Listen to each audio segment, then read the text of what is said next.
우리 예배를 위해서 최성현 사모님 기도해 주시겠습니다.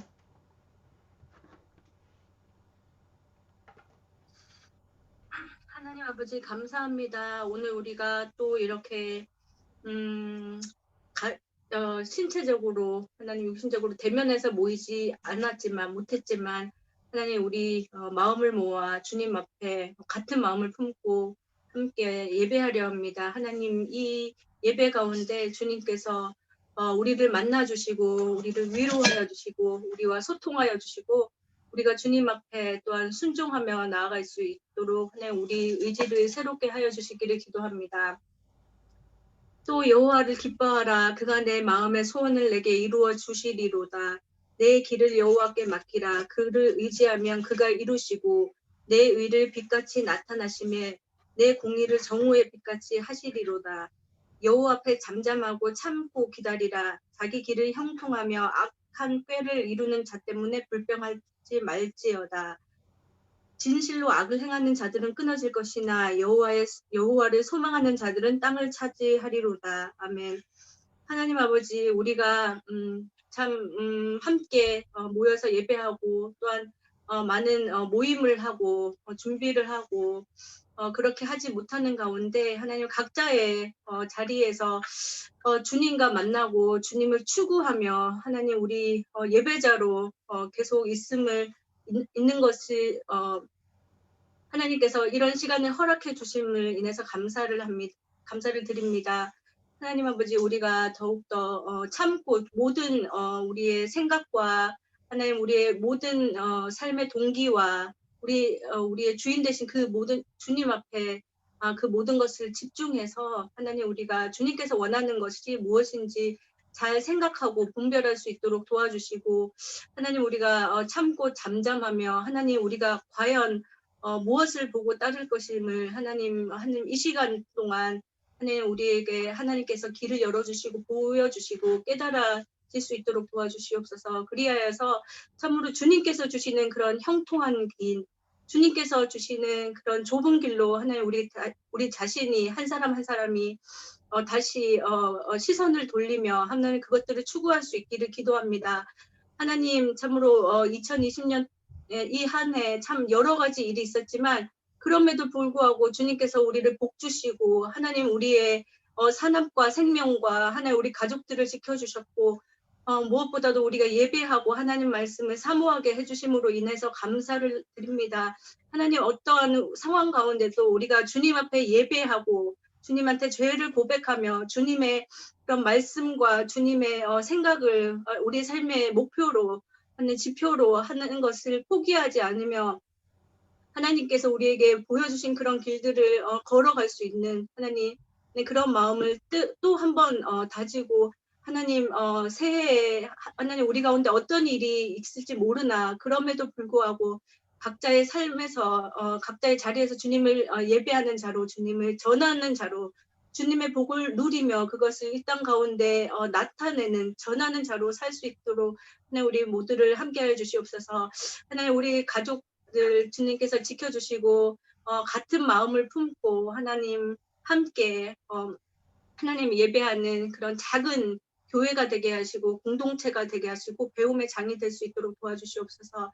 하나님 주님의 말씀에 귀를 기울입니다. 이 말씀 가운데 하나님 우리가 거룩하여지고 하나님 우리의 연약함이 드러나고 우리의 죄가 드러나고 우리가 주님 앞에 그러한 우리의 죄와 연약함을 고백하고 또한 우리 삶의 변화와 새로운 선택을 할 수 있는 그런 말씀이 되게 하시고 하나님 우리가 일주일의 삶을 또 잘 살아갈 수 있도록 힘을 주시기를 기도합니다. 감사를 드리옵고 예수님의 이름으로 기도합니다. 아멘.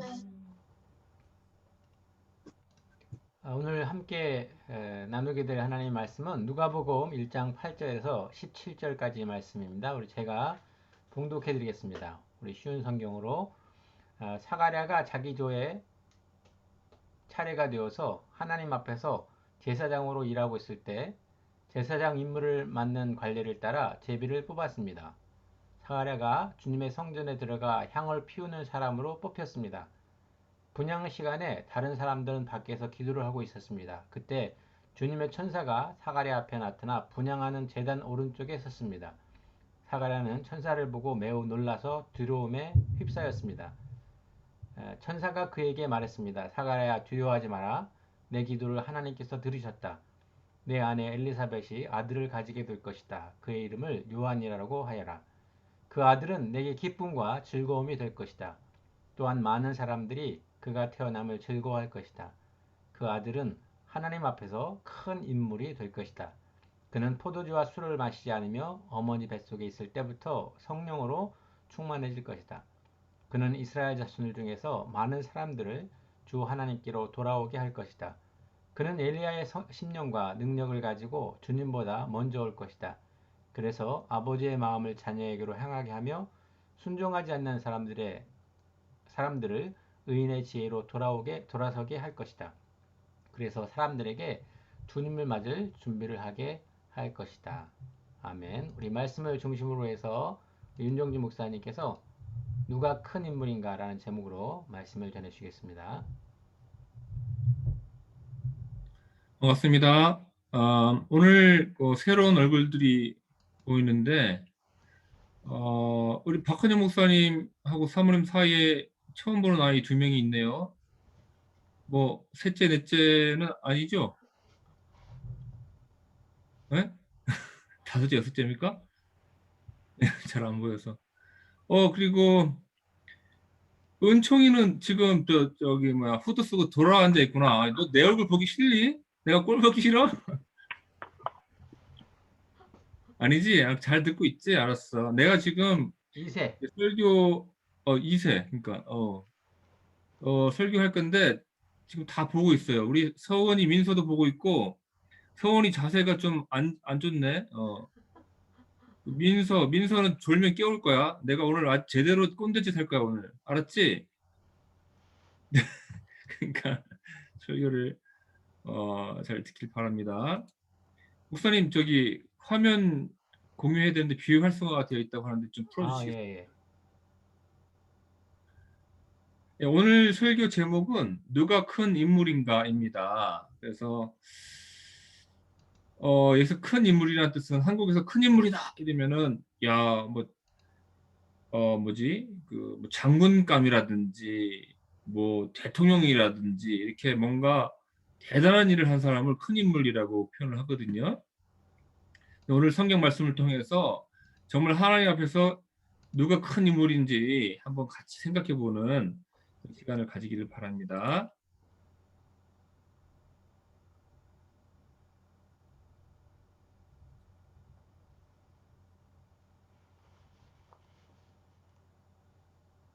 오늘은 제가 새로운 방법을 또 이렇게 알아가지고 PPT에 제 얼굴이 나오죠. 그래서 집중해서 저를 보면서 설교를 들을 수 있도록 제가 한번 준비를 해봤습니다. 네. 이제 성탄절이 곧 다가옵니다. 그리스도께서 이 땅에 아기 예수로 태어나신 날을 기념하는 날이죠. 예수님께서 태어나기 6개월 전에 태어난 그 중요한 성경인물이 있습니다. 누구죠? 그렇습니다. 바로 세로 요한이죠. 오늘 말씀을 통해서 예수님의 오심을 준비한 세로 요한이 과연 어떤 사람이었는지를 돌아보는 시간이 되기를 바랍니다. 얼마 전에 어떤 한 선교사님한테 카톡 메시지를 받았어요. 그래서 손흥민이 지금 맹활약을 펼치고 있잖아요. 그래서 정말 탁월하다 이런 얘기를 하면서 근데 선교사 가운데도 탁월한 선교사가 있고 그렇지 않은 선교사가 있는 것 같은데 그 탁월한 선교사들이 탁월할 수 있는 비결이 무엇이 있지 않을까 이런 얘기를 하시더라고요. 그래서 그 얘기를 들으면서 탁월하다는 거, 엑설런트하다는 거잖아요.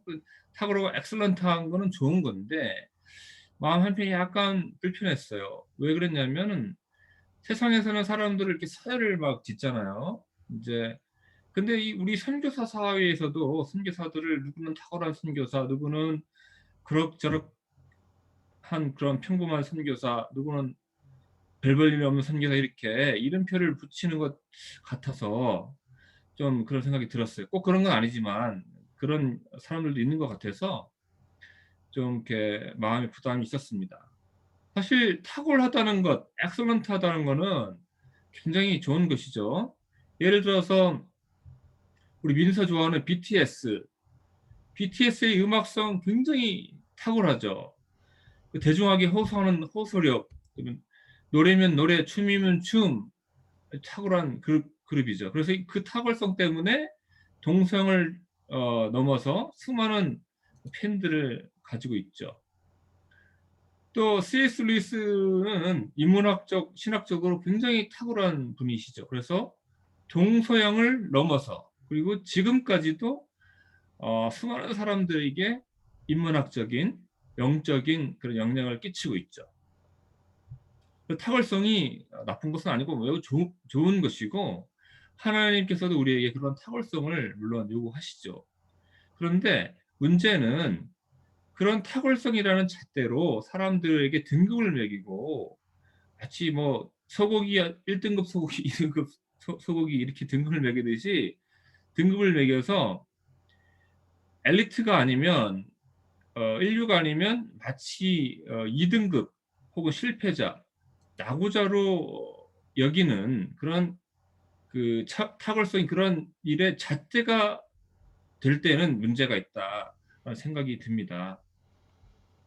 선교지로 제가 나가기 전에 2006년도에 나갔는데 나가기 전에 저희 아버지랑 대화를 나누다가 제가 좀 아버지가 본인에 대한 정체성을 가지고 고민하는 것을 보면서 고민이라기보단 어떻게 느끼시는지 그런 얘기를 통해서 알게 된 사실 때문에 제가 굉장히 놀란 적이 있어요. 뭐냐면 아버지는 그 본인을 실패자라고 생각하시더라고요. 그 평생 누구보다도 열심히 성실하게 최선을 다하셨고 가족을 위해서 그렇게 헌신하셨던 분인데 왜 본인을 실패자요 낙오자라고 생각하셨을까? 얘기를 해보니 고등학교 진학할 때도 인류고등학교를 가지 못했대요. 시험을 쳤는데 떨어졌고 대학도 인류대학교를 시험을 쳤는데 떨어졌고 에이 그래서 군대나 가자 해서 그 당시 군대에서 장교로서는 이제 제일 그 1, 2코스가 뭐냐면 레스 코스 육사인데 육사 시험에도 떨어졌어요. 이제 뭐 장교로 군대 가시긴 했지만 이렇게 군에서도 성공하지 못하셨어요. 그러니까 장군쯤 돼야 뭐 엘리트라고 할 수 있는데 그렇지 못하시고 소령으로 예편을 하셨어요. 나오셨어요. 그래서 본인을 난 2등이다. 2등 인생을 살았다. 실패자다. 이렇게 얘기하시는 거예요. 그래서 아버지한테 아버지 1등만 성공한 것인가요? 그랬더니 아버지가 이렇게 얘기하셨어요. 그렇다. 2등은 실패자다. 이렇게 말씀하시는 거예요. 그래서 야 그때 처음으로 아버지가 한없이 좀 측은하게 얘기해줬던 그런 기억이 있습니다. 근데 저희 아버지처럼 생각하는 사람이 정작 저희 아버지만 그렇게 생각하는 게 아니라 사실은 너무나 많은 사람들이 1등이 아니면 최고가 아니면 자신의 노력과 삶과 지금의 처한 위치와는 상관없이 자기 스스로를 평가절하하고 실패자다. 나는 2등 인생이다. 라고 생각하는 사람들이 많이 있다는 거예요.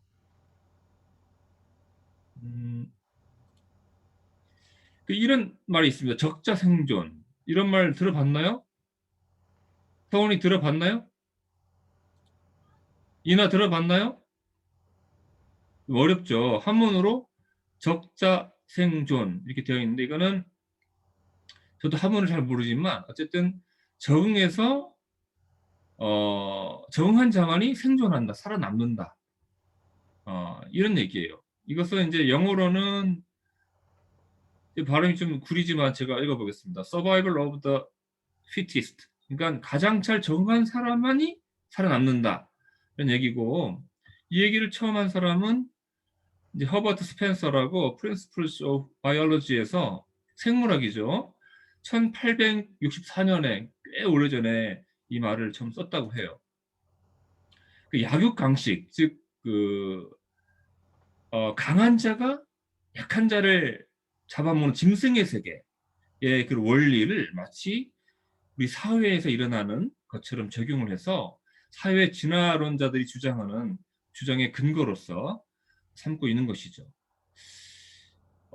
한국 사회가 한국 전쟁 이후로 아주 빠르게 경제적으로 성장하면서 산업 사회를 거치면서 이런 특징이 좀 두드러지게 단기간에 좀 두드러지게 된 건 아닌가, 그런 나름대로 제가 좀 판단을 해봤습니다. 그래서 한국의 우리 박 목사님은 사회생활을 해보셨지만 물론 다 그런 것은 아니지만 많은 경우에 한국에서의 직장 생활은 위에 직장 상사들을 치고 올라가려고 하고 또 밑에 신입들은 또 짓밟아서 그렇게 해서라도 살아남고 자기가 승진하고 하려는 그런 모습들이 있다는 것이죠. 굉장히 세속주의적인 가치관이죠.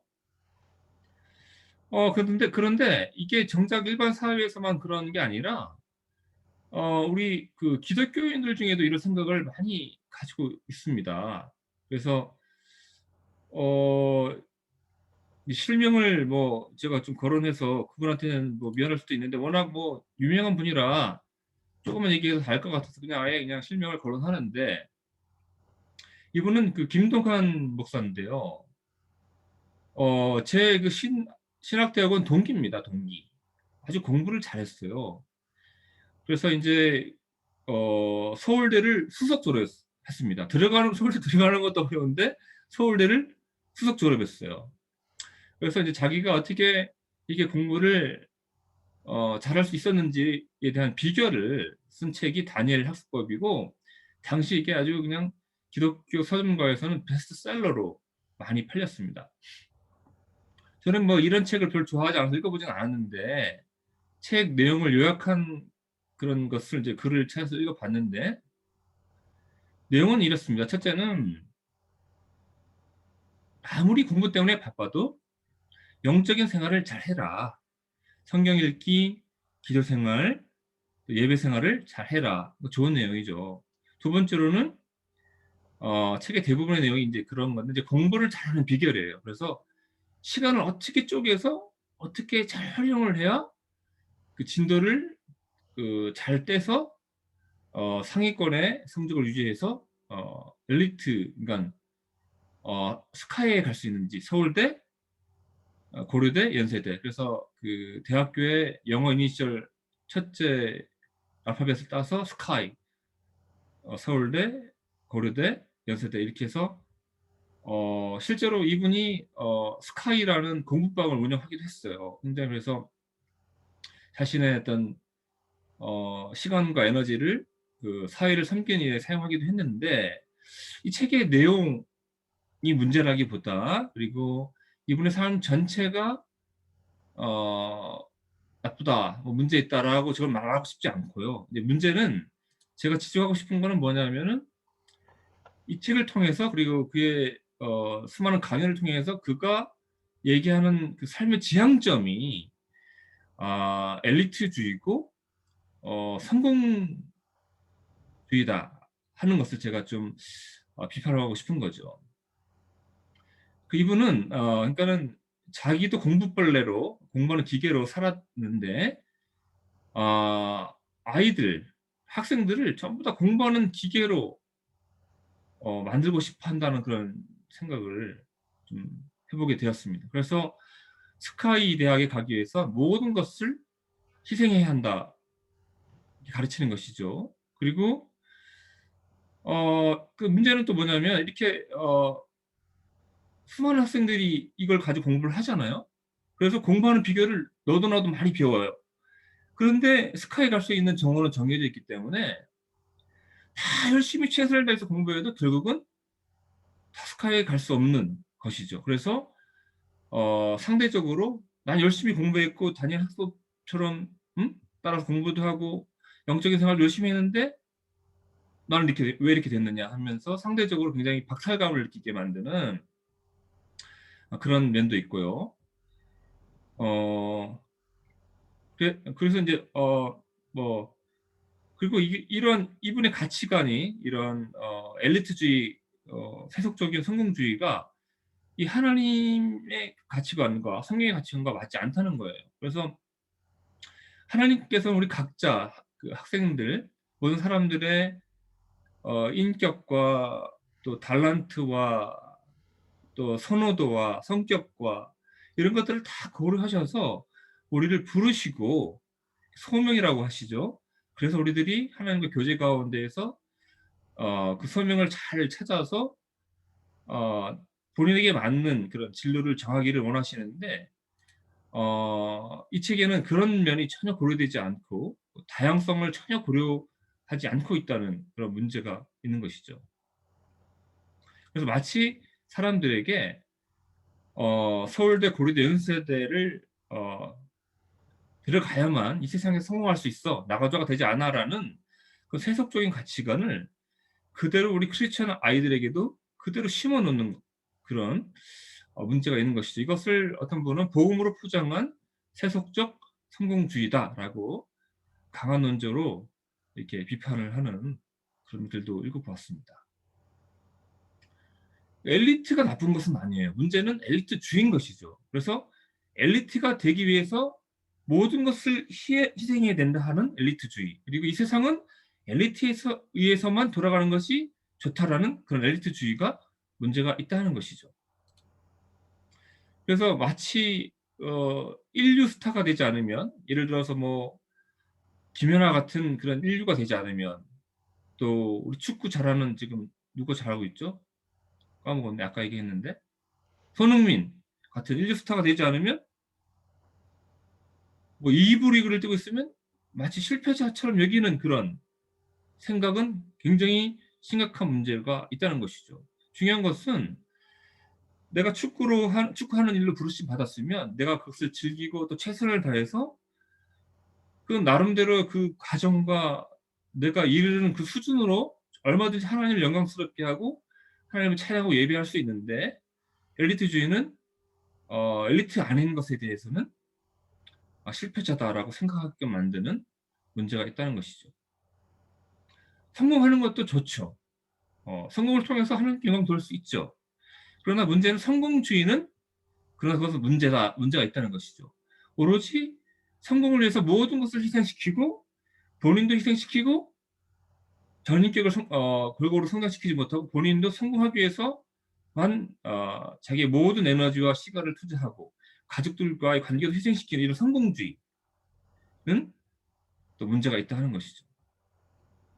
우리 기독교인들이, 하나님을 믿는 사람들이 이런 성공주의, 엘리트주의를 과연 지지할 수 있을까? 라는 질문 앞에 저희는 그럴 수 없다, 우리는 그래서는 안 된다 하는 것이 제 생각입니다. 성공주의, 엘리트주의는 어떻게 보면 또 하나의 우상 숭배가 아닌가, 저는 그런 생각을 합니다. 뭐 교회에서도 성공주의가 많이 나타나기도 하는데요. 뭐 시간 관계상 그런 얘기를 다 뭐 할 수 없을 것 같고요. 그다음에 우리 선교사 사회에서도 이런 성공주의가 있어서 너무 지나친 경쟁을 하게 되고, 그래서 협력하고 세워주기보다는 오히려 동료 선교사들을 시기하고 질타하는 일들이 사실은 저희가 있었던 선교지에서 제가 많은 경우 볼 수 있었습니다. 뭐 다 그런 건 아닌데요. 그것이 이제 우리 한국 선교사들은 한국 사회의 고도의 경쟁 사회에서 그대로 답습한 그런 그 세속주의적인 성공주의를 이겨내지 못한 그런 모습들이 선교지에서도 나타날 수 있다 하는 그런 안타까운 생각이 들었습니다. 그런데 오늘 성경 말씀을 보면요, 세례 요한의 모습을 통해서 정말 하나님 앞에 큰 자, 하나님 앞에서 성공한 자는 이런 것이 아니다 하는 것을 우리가 좀 배울 수 있습니다. 첫째, 우리가 오늘 본문 말씀을 통해서 어떤 교훈을 얻을 수 있냐면요, 하나님을 경외하는 것이 진정한 성공이다 라는 말씀을 드리고 싶습니다. 시편 128편 1절을 보면요, 영어로는 이제 Blessed and all who fear the Lord, who walk in obedience to Him. 이제 한국 성경으로는 여호와를 경외하며 그의 길을 걷는 자마다 복이 있도다 이렇게 되어 있어요. 그래서 fear, 그래서 주님을 fear하는 것을 한국말로 경외하다 이렇게 되어 있는데요. 요한의 아버지 사가랴는 하나님을 경외하는, 하나님을 두려워하는 자였습니다. 어떻게 이것을 알 수 있냐면요. 하나님이 보내신 하나님의 사자 천사를 보고 두려워했다고 성경에 나와 있어요. 이것은 뭐 악한 영이나 귀신이나 사나운 맹수를 두려워하는 것과는 본질적으로 다른 두려움입니다. 나보다 높으신 영적인 존재, 존귀한 하나님을 향한 그런 그 앞에서 내가 조심스러워하는 그런 거룩한 두려움을 우리는 경외, 하나님을 향한 경외라고 말할 수 있을 것입니다.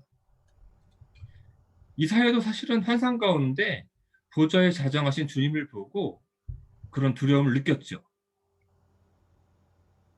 시편 6편 5절 말씀을 보면 재앙이 내게 닥쳤구나. 나는 마하게 되었구나. 나는 이슬이 더러운 사람이요. 또 이슬이 더러운 백성 가운데 사는데 이런 내가 왕이신 만군의 여호와를 내 눈으로 직접 배웠구나. 이런 말을 하는 거죠. 그러니까 정말 경건한 사람들, 하나님 뜻대로 살기를 원하는 사람들은 하나님의 임재와 현존 앞에서 두려운 마음을 가질 수밖에 없다는 것입니다. 사가랴도 그런 사람이었고요. 저는 그래서 사가랴가 세례 요한을 키우고 양육할 때 하나님을 두려워하는 것을 가르쳤다라고 생각합니다. 왜냐하면 하나님이 사가랴에게 세례 요한이 어떤 삶을 살아야 될지를 설명해 주었잖아요. 그리고 세례 요한은 그런 삶을 살았고 사가랴가 그것을 세례 요한에게 잘 교육하지 않았다면 세례 요한은 그런 삶을 살지 않았을 거라는 것이죠. 그래서 사가랴가 세례 요한이 하나님 앞에 큰 사람이 되도록 한 것은 하나님을 두려워하는 삶을 살도록 했기 때문에 그런 큰 사람이 될 수 있었다 하는 것이죠. 그런데 성경에 보면 하나님을 두려워하지 않았던 그런 하나님의 백성들의 모습도 있습니다. 이 사람은 이제 홈리와 비느하스라고 엘리 제사장의 두 아들인데 사무엘 제사장 이전에 그 엘리 제사장이 활약했잖아요. 그 두 아들이었어요. 근데 이 두 아들은 하나님께 그 예배를 드릴 때, 제사를 드릴 때 바치는 제물을 그 제물을 먼저 드리고 나서 예배를 드리고 나서 자기들이 제사장들이 취해도 되는데 전혀 그것을 아랑곳하지 아니하고 하나님의 말씀을 업신여기고 그 제물을 자기들이 제사 드리기 전에 먼저 취했어요. 하나님을 전혀 두려워하지 않았던 것이죠. 엘리 제사장이 자신은 하나님 앞에서 제사장으로 종교 지도자로 살았지만 자기 자식들에게는 하나님을 두려워하는 삶을 제대로 교육하지 못했던 거예요. 그래서 홈리와 비느하스는 하나님의 심판을 받아서 한날에 죽임을 당하죠. 그런데 우리 세례 요한은 그렇지 않았다는 거예요. 그래서 우리 본문 말씀 다시 한번 좀 읽어볼 텐데요. 누가복음 15장이 아니죠. 15절에서 4장인가? 15절에서 17절을 좀 읽어보겠습니다. 제가 대신 읽겠습니다. 그 아들은 하나님 앞에서 큰 인물이 될 것이다. 그는 포도주와 술을 마시지 않으며 어머니 뱃속에 있을 때부터 성령으로 충만해질 것이다. 그는 이스라엘 자손들 중에서 많은 사람들을 주 하나님께로 돌아오게 할 것이다. 그는 엘리야의 심령과 능력을 가지고 주님보다 먼저 올 것이다. 그래서 아버지의 마음을 자녀에게로 향하게 하며 순종하지 않는 사람들을 의인의 지혜로 돌아서게 할 것이다. 그래서 사람들에게 주님을 맞을 준비를 하게 될 것이다. 이렇게 말하고 있어요. 지난주에 자녀교육에 대해서 좀 이렇게 예배 마치고 교제하는 시간에 좀 이렇게 얘기를 나누었는데 참 자녀교육이 쉽지 않은 것 같아요. 저도 우리 부모님이 저를 키울 때 쉽지 않았겠지만 그게 뭐 아이들 잘못이라기보다는 지혜가 부족하면 참 그럴 수 있는 것 같아요. 그래서 저도 제 자녀 양육에 있어서 제 부족한 점들을 많이 발견하고 반성도 하는데 어쨌거나 참 쉽지 않은 것 같습니다. 그러나 제가 오늘 말씀을 묵상하면서 자녀 교육에 있어서 제일 중요한 게 뭔가 생각해 보니까 아이들에게 하나님을 경외하는 자들이 되도록 그렇게 교육하는 것은 너무너무 중요한 것 같아요. 뭐 공부 잘해라, 뭐 엘리트가 되라 이런 것보다는 그런 건 이렇게 중요한 것 같지 않고 하나님을 경외해라, 하나님을 두려워해라, 하나님 뜻대로 살아라 이런 것들은 잘 우리가 신앙교육하는 것이 참 중요한 것 같습니다. 물론 그것도 쉬운 일은 아니지만 오늘 둘째 또 생각해 볼 것은 왜 우리 그 세례 요한이 하나님 앞에 큰 사람이었냐면 하나님께서 주신 그 소명을 따라 사명을 감당하는 광인의 삶을 살았다는 것이죠. 이 광인이란 말은 풀었으면 미친 자라는 뜻입니다. 광인. 그래서 이 광인론 하면 떠오르는 게 오카노 목사님의 그 제자 훈련에 광인론이 나오잖아요. 그래서 그 광인이 미친 사람이 뭐 부정적인 뜻도 있고 뭐 이렇게 미친 사람이 좋은 의미로 사용되지 않지만 여기서 말하는 그 오카노 목사님이 얘기하는 광인의 의미는 하나님 나라를 위해서 우리가 미친 사람이 돼야 된다라는 의미에서 좋은 의미로 사용을 한 것이죠. 제가 보기에는 약간 세례 요한이 그냥 광인 같은 사람이 아니었나 그런 생각을 하는데요. 그 세례 요한의 모습을 좀 보시죠. 어떤 모습이죠? 어떤 옷을 입고 있죠? 네, 낙타 가죽, 낙타 털옷을 입고 있어요. 그리고 어디에 살고 있죠? 도시의 마을에? 그렇잖아요. 광야에. 그리고 뭘 먹어요? 세례 요한은. 일반적인 음식이 아니라 메뚜기와 들꿀을 먹었다고 나와 있어요. 개역개정에는 석청이라고 되어 있는데 그 메뚜기가 이제 뭐 어떤 분은 실제 메뚜기라고 생각하시는 분도 있지만은 또 그 메뚜기와 쥐엄나무 열매가 히브리어 단어가 굉장히 비슷하다 그래서 이게 이제 사실은 그 세례 요한이 쥐엄나무 열매를 먹었는데 메뚜기를 먹었다로 뭐 여겨졌다라고 생각되어졌다 이렇게 주장하는 분도 있더라고요. 근데 사실 그 광야에는 그 광야에서 메뚜기를 발견하는 것은 쉽지 않은 일이라 메뚜기만을 먹고 살았다기보다는 이제 쥐엄나무 열매를 먹었다라고 보는 게 더 맞는 것 같습니다. 그리고 들꿀은 뭐 이렇게 석청으로도 개역개정이 나오는데 이건 뭐냐면 대추야자. 대추야자가 이제 바위 사이에 떨어져 있으면 그런 것들이 그 즙처럼 돼서 이제 물렁물렁해져 그렇게 해서 이게 들꿀이다라고 생각하시는 분도 있더라고요. 어쨌거나 세례 요한은 평범한 사람들이 먹는 그런 음식을 먹은 게 아니라 굉장히 독특한 삶의 방식을 본인이 지향하고 그렇게 살았다는 것이. 왜 이렇게 살았습니까? 세례 요한이? 마치 이렇게 머리도 잘 못 빗어서 막 머리도 수염도 엉망으로 이렇게 헝클어져 있는.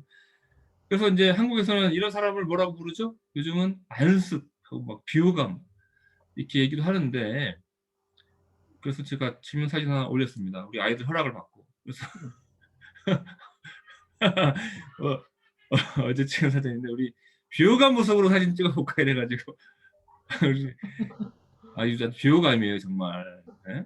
우리 민서 서원이 엄마는 자기는 비호감으로 찍으랬더니 왜 이렇게 이쁜 표정으로 찍었는지 모르겠지만 예?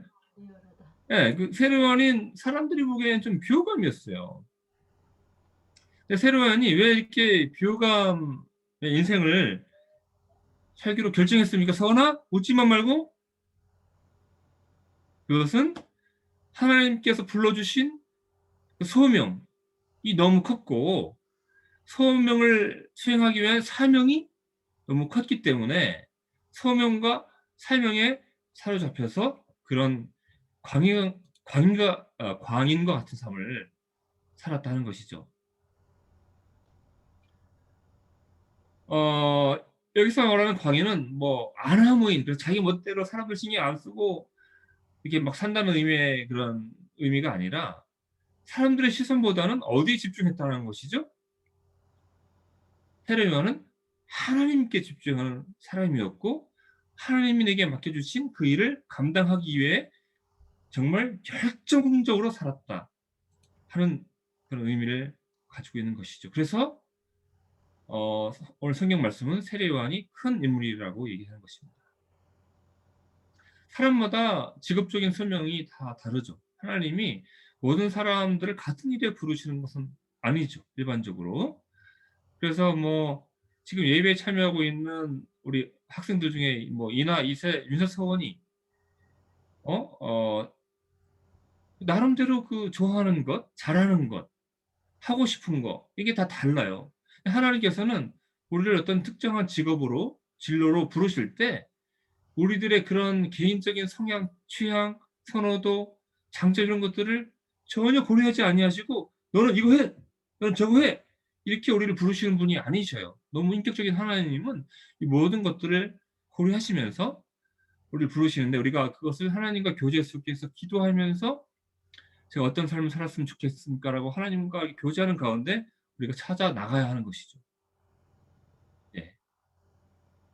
저는 우리 뭐 이나 이세, 민서, 서원이는 잘 모르겠지만 저는 뭐 어릴 때 특히 잘하는 게 없었어요. 제가 잘했던 스포츠가 하나 있었는데 제 얘기를 좀 드리자면 저는 사격을 좀 잘했어요. 제가 이제 초원에 살 때 중학교에 딱 들어갔더니 그 중학교 사격부가 있더라고요. 그래서 사격부 선생님이 우리 신입생들에게 사격부에 들어오고 싶은 사람 모여라 해서 수십 명이 가서 시험을 쳤는데 거기 뽑혔어요. 6명인가 7명 중에 뽑혔고 그 중에서도 제 자랑이죠. 그 중에서도 제가 또 잘했어요. 근데 그 시골에서 대구로 전학 오는 바람에 선수가 되지 못했습니다. 아쉽게도. 그래서 제 재능을 이렇게 키우지 못했고요.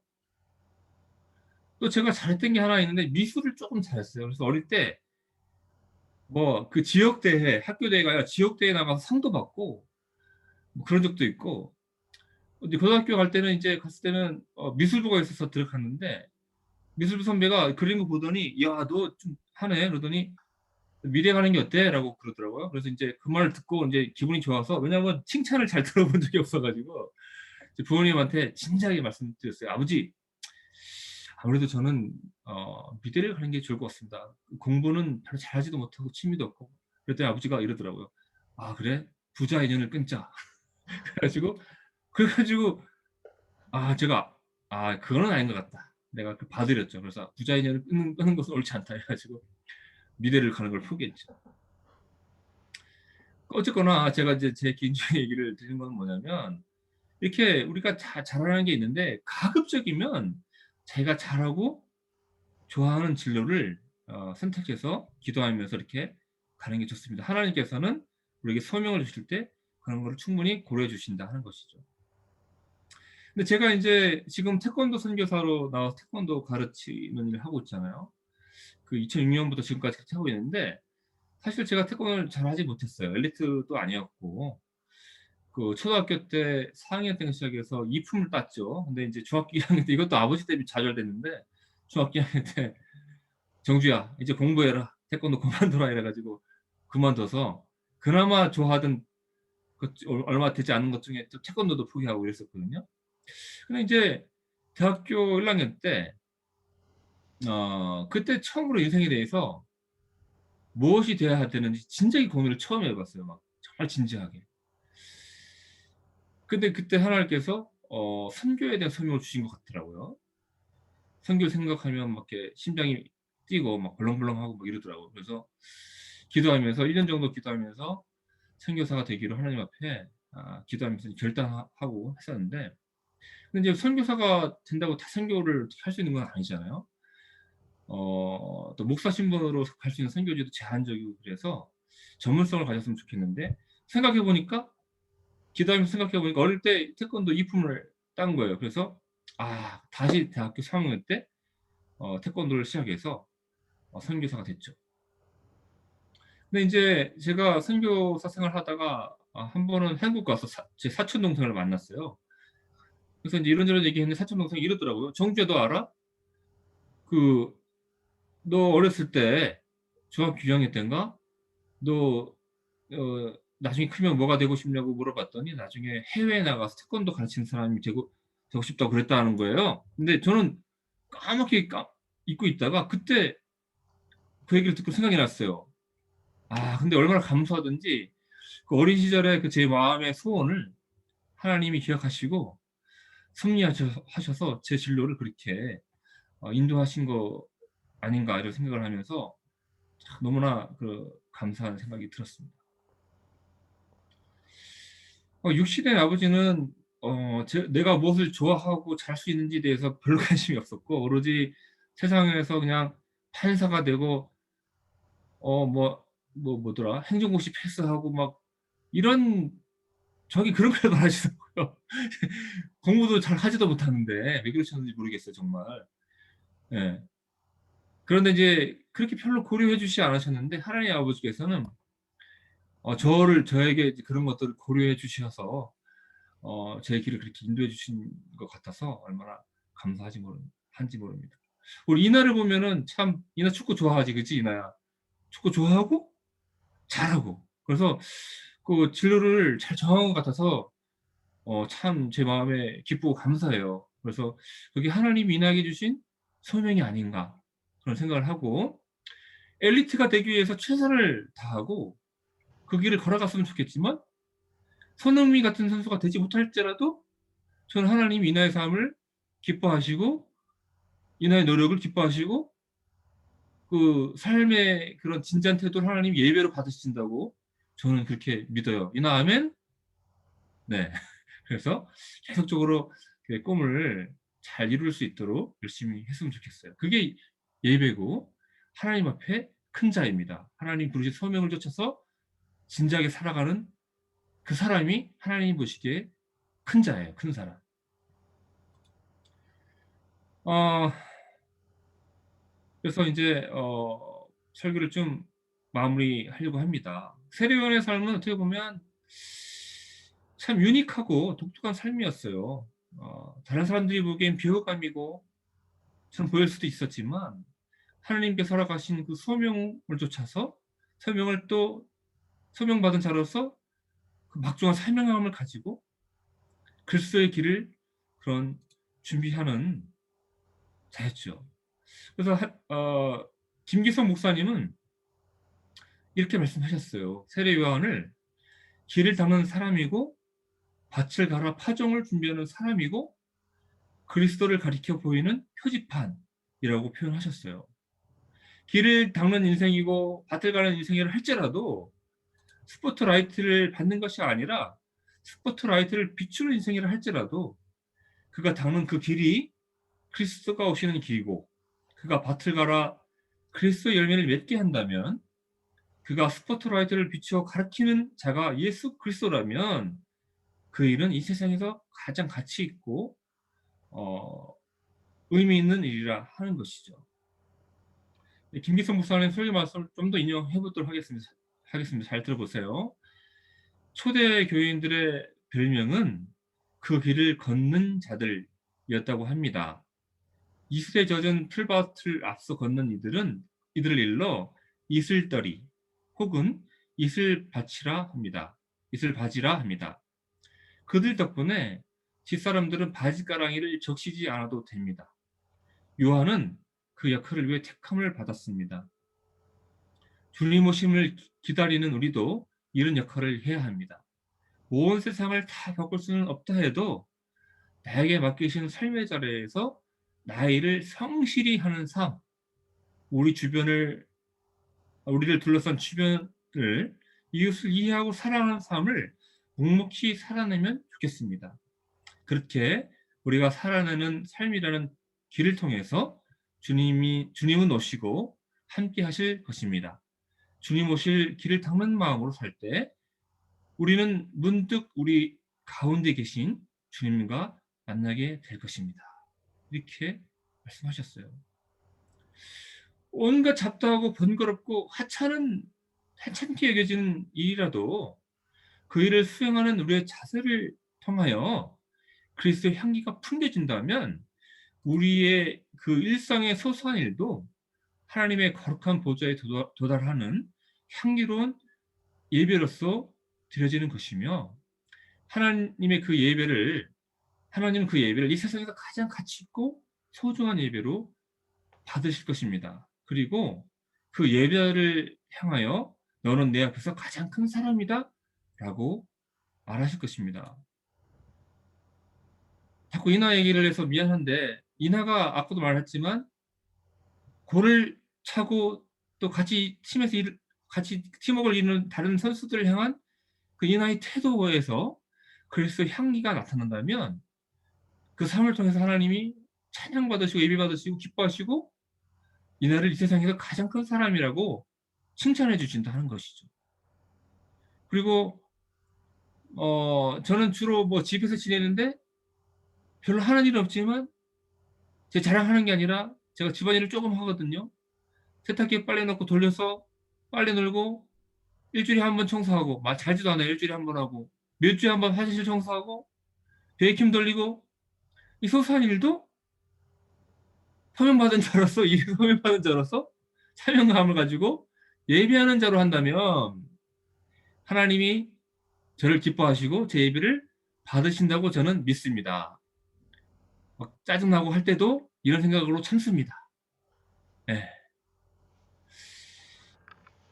우리 여기 이나 예배 함께하고 있는 이나 2세 임사 사원이 그리고 박 목사님 옆에 두 아이 하나님 앞에 소명이 무엇이죠? 지금 신분이 뭐죠? 학생이죠. 학생이 해야 할 일은 무엇이죠? 하나님이 그곳에 부르신 이유가 무엇이죠?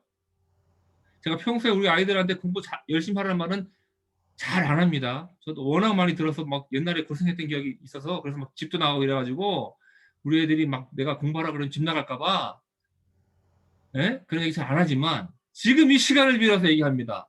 학생의 본분은 공부하는 것입니다, 여러분.